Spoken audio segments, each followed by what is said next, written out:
President Joe Biden and his predecessor, Donald Trump, have dominated coast-to-coast contests on Super Tuesday.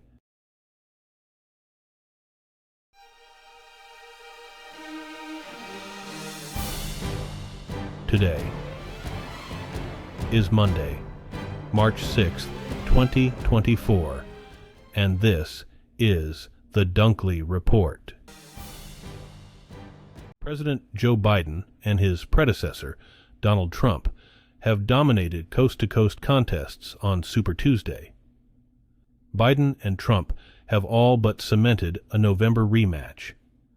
The former president's last major rival, Nikki Haley, made plans shortly afterward to leave the Republican race. Their victories from coast to coast, including the delegate-rich states of California and Texas, left little doubt about the trajectory of the race. Haley won Vermont, denying Trump a full sweep. But the former president carried other states that might have been favorable to her, such as Virginia, Massachusetts, and Maine, which have large swaths of moderate voters like those who have backed her in previous primaries. Egyptian officials say 3 days of negotiations with Hamas over a ceasefire in Gaza and the release of Israeli hostages have failed to achieve a breakthrough. The United States, Qatar, and Egypt have spent weeks trying to broker an agreement in which Hamas would release up to 40 hostages in return for a 6-week ceasefire, the release of some Palestinian prisoners, and an influx of aid to address the humanitarian catastrophe.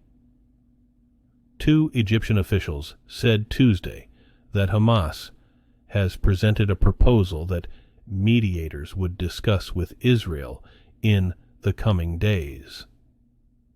One official said mediators would meet Wednesday with the Hamas delegation. China's Premier Li Qiang promoted an image of confidence as he announced modest economic growth goals for the country at one of its most important political gatherings. Li announced that the GDP growth target was 5% this year, a modest target that is still going to be difficult. China is grappling with an economic slowdown and a real estate market in crisis after a crackdown on excess borrowing led to a liquidity crisis among developers. Li's report had stronger language on self-ruled Taiwan and a similar increase in defense spending as last year.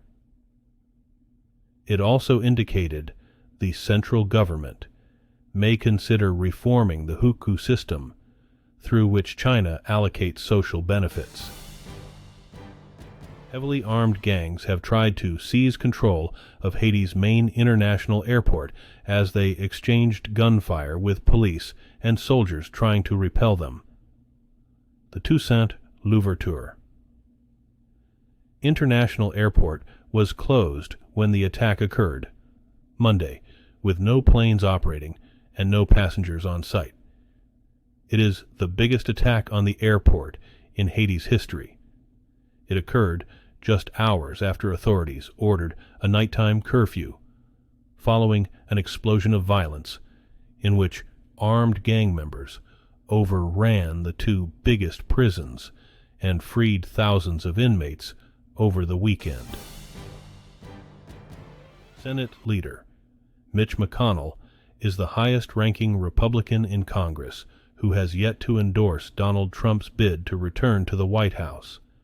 But that's potentially about to change. McConnell's political team and Trump's campaign have been in talks over a possible endorsement and a strategy to unite Republicans on the party's ticket for the November election. It's a potential turnaround for the long-serving GOP leader McConnell, who once called the defeated Trump morally responsible for the January 6, 2021 Capitol attack. As McConnell prepares to step down as GOP leader and Trump moves closer to the GOP nomination, It could be among McConnell's final acts in power. Ukraine claims it has sunk another Russian warship in the Black Sea, using high-tech sea drones as Kiev's forces take aim at targets well behind the war's front line. Russian authorities did not confirm the claim. The Ukrainian Military Intelligence Agency said a special operations unit destroyed the large patrol ship Sergei Kotov overnight with Magura V-5 uncrewed vessels. They are designed and built in Ukraine and laden with explosives. Ukraine said the patrol ship was hit near the Kerch Strait and reportedly could carry cruise missiles and around 60 crew. The Ukrainian claim could not immediately be independently verified.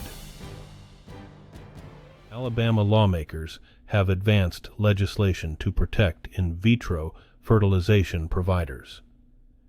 Committees in the state Senate and House approved bills Tuesday to provide legal immunity for clinics. 3 major IVF providers paused services after the state Supreme Court ruled that frozen embryos are considered children under the state's wrongful death law. Lawmakers are facing public pressure to get IVF services restarted.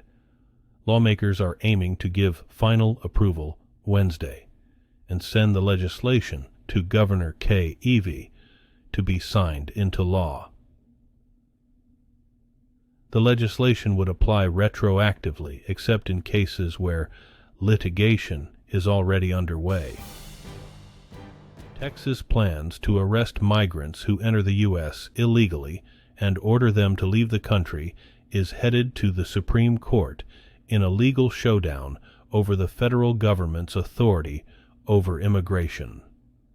Justice Samuel Alito on Monday issued an order that puts the new Texas law on hold for at least next week, while the High Court considers what opponents have called the most dramatic attempt by a state to police immigration since an Arizona law more than a decade ago. The law had been set to take effect Saturday under a decision from an appeals court. Alito's order pushed that date back until March 13th. President Joe Biden is highlighting a proposal to cap all credit card late fees. It's the latest effort in the White House push to end what it has called junk fees, and a move that regulators say will save Americans up to $10 billion a year. His administration announced the rule Tuesday. Biden says current late fees are generating 5 times more money than what it costs credit card companies to collect late payments, adding that they're padding their profit margins and charging hardworking Americans more. The Consumer Financial Protection Bureau's new regulations would set a ceiling of $8 for most credit card late fees, or require banks to show why they should charge more than $8 for such a fee. The pilot of a single-engine plane that crashed near downtown Nashville told air traffic controllers he could see the runway they were clearing for an emergency landing, but he said he couldn't reach it.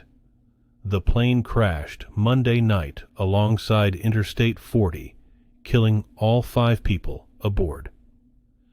A National Transportation Safety Board investigator said Tuesday that the pilot, adult, and 3 children who died were Canadian citizens. The agency is working with the Canadian government to determine their identities. Authorities do not yet know what caused the crash. Investigators do not yet know the pilot's qualifications or how many flight hours he had. Today's news was reported by the Associated Press. This has been the World News for Monday, March 6th, 2024. Thanks again for joining us at The Dunkley Report.